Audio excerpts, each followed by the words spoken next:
सुब्रमण्यपुर में रंगैया और कौशल्या नाम का एक जोड़ा रहा करता था। उनकी 2 बेटियां थीं। बड़ी बेटी का नाम संध्या था, जो बहुत खूबसूरत थी। दूसरी बेटी का नाम था कोमली। उसका रंग गहरा सांवला था। जब वो दोनों छोटी छोटी थीं, तभी से माता पिता और साथ ही साथ रिश्तेदार कोमली से ज्यादा संध्या को प्यार करते थे।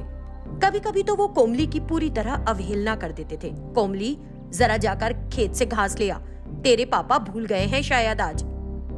माँ ने जब ऐसा कहा, तब कोमली पढ़ रही थी। अरे माँ, तुम मुझे क्यों काम पकड़ाती हो? और मैं पढ़ रही हूँ अभी। बहन तो खाली बैठी है, तुम उसे क्यों नहीं भेज देती? उसे भी कोई काम बताया करो, आज उसे ही भेजो। ये बात बगल में खड़ी संध्या ने सुन ली और वो बोली, ठीक है कोमली, तुम पढ़ो, मैं जाकर ले आती हूँ। जब संध्या जाने के लिए मान गई तो कौशल्या गुस्से से, कोमली, तुझे पढ़कर क्या करना है? अगर संध्या बाहर जाएगी तेज धूप में तो तेरी तरह काली हो जाएगी। इस तरह उसने बहुत सारी गलत बातें कही। उसकी डांट सुनकर कोमली नाराज हो गई।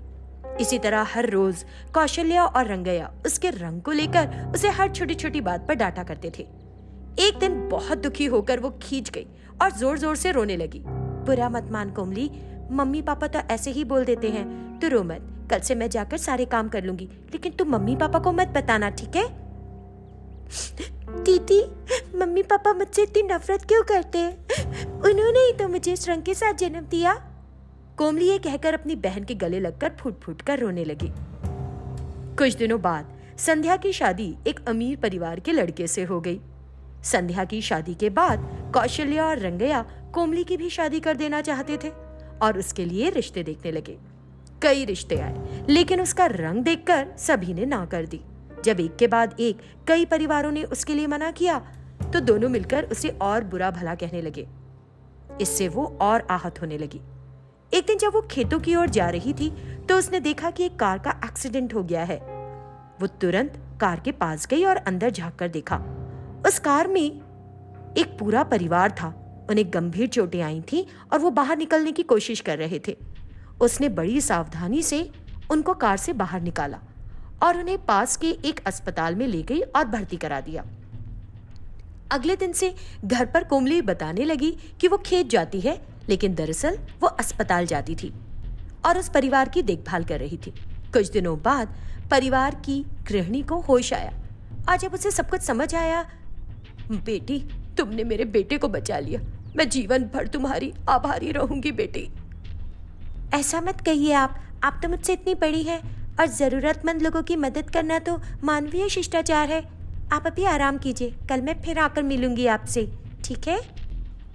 उसने कहा और चली गई। इस तरह कोमली उनके पास रोज आकर उनकी देखभाल कर रही थी।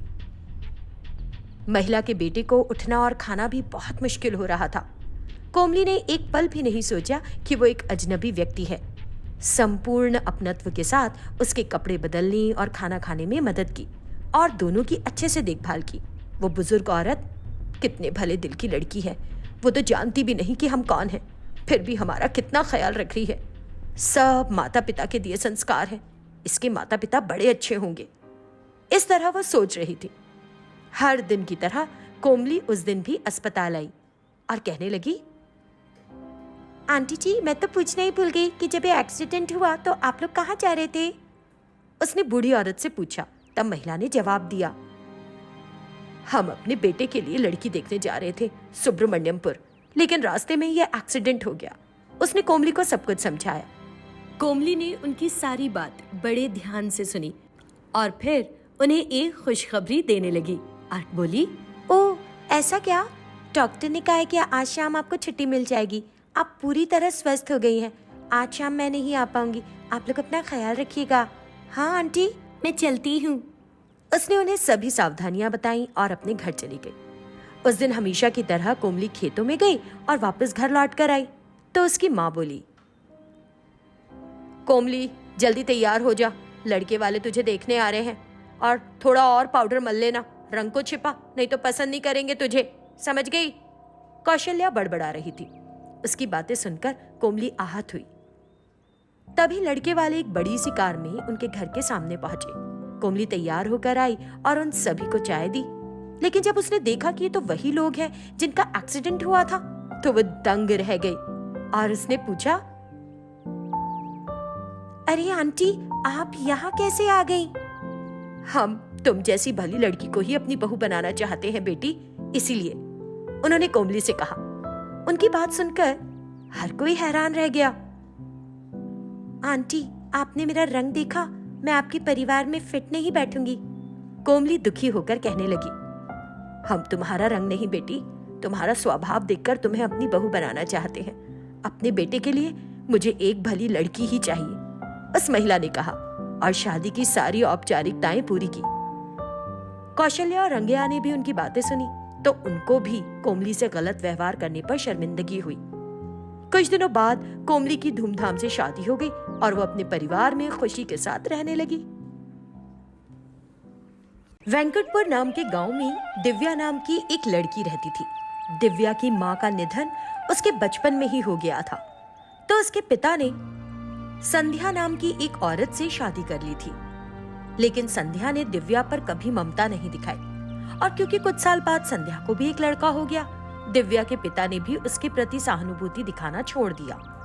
दिव्या हमेशा अपनी कक्षा में प्रथम आती थी, लेकिन उसका भाई भास्कर पढ़ता ही नहीं था, जबकि भास्कर का दाखिला एक बड़े स्कूल में कराया गया था और दिव्या एक सरकारी स्कूल में अपनी पढ़ाई कर रही थी।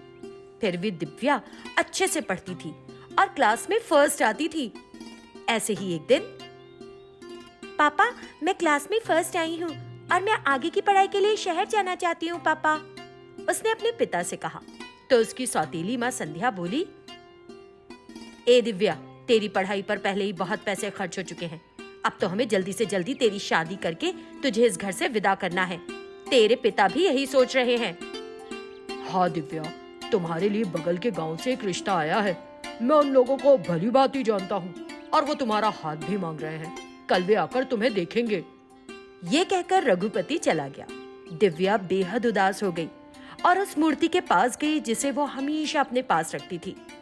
देवी माँ, मैं बचपन से आपकी पूजा करती हूँ और हमेशा अपनी सारी परेशानियाँ आप ही से बांटती हूँ। क्या कभी आप मुझे इन परेशानियों से दूर करने की नहीं सोचती? और वो रोने लगी। अगले दिन बगल के गांव से लड़के वाले उसे देखने आ गए और पसंद करके शादी की तारीख तय करके चले गए। कुछ दिनों बाद दिव्या की शादी भी हो गई। शादी के बाद घर तो बदला, लेकिन परेशानियां खत्म नहीं हुई। सास और ससुर उसे दिन भर घर के कामों में लगा कर रखते थे। उसे एक नौकरानी की तरह देखा जा रहा था। एक दिन, तू सिर्फ खाना जानती है, काम में दिल ना लगता तेरा। अरे सासू माँ, मैं तो हर दिन सारे काम करती हूँ, घर की सफाई, खाना बनाना, कपड़े धोना, ये सारे काम फिर कौन करता है भला? हाय हाय, इसका मतलब है कि मैं बस खाती हूँ और सोती हूँ। ए, तूने अपनी पत्नी की बातें सुनी? ये दिन भर काम करती है, मैं तो खाली बैठी रहती हूँ बस, ऐसा कह रही है। सुन ले। और वो रोने का नाटक करने लगी। तब दिव्या का पति केशव उससे कहने लगा, दिव्या, क्या तुम मेरी माँ पर दोष मढ़ रही हो? ये कहकर वो उसे पीटने लगा। जब ससुर ने उसे ऐसे करते देखा, इसे कोई काम धाम नहीं आता, बस मुंह चलाना जानती है। पढ़े लिखे होने का बड़ा घमंड है, इसे सबक सीखना है, ससुर ने बेटे से कहा। ये सुनकर दिव्या पूरी रात रोती रही और देवी माँ की मूर्ति के सामने बैठकर, देवी माँ, मेरे जीवन में इतनी मुश्किलें क्यों है? मैंने क्या पाप किया है? मेरे अपने मायके में भी मेरा कोई सम्मान नहीं था और यहाँ भी मुझे वही मिल रहा है। मुझे अपने पास बुला लो, मुझे नहीं जिंदगी जीनी, मुझे अपने पास बुला लो। वो फपक फपक कर रोने लगी और दीवार पर अपना सिर मारने लगी। अचानक गिरकर बेहोश हो गई।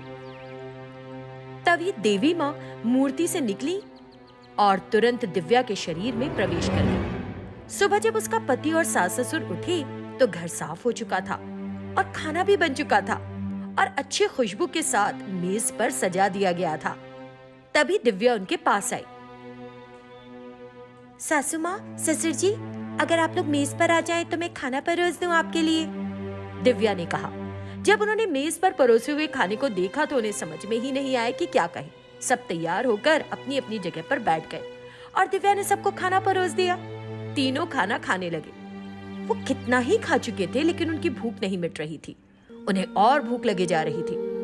दिव्या में जो देवी प्रवेश कर गई थी, उन्होंने उनके लिए खाना बनाया था, लेकिन फिर भी उन्हें संतुष्टि नहीं मिल रही थी।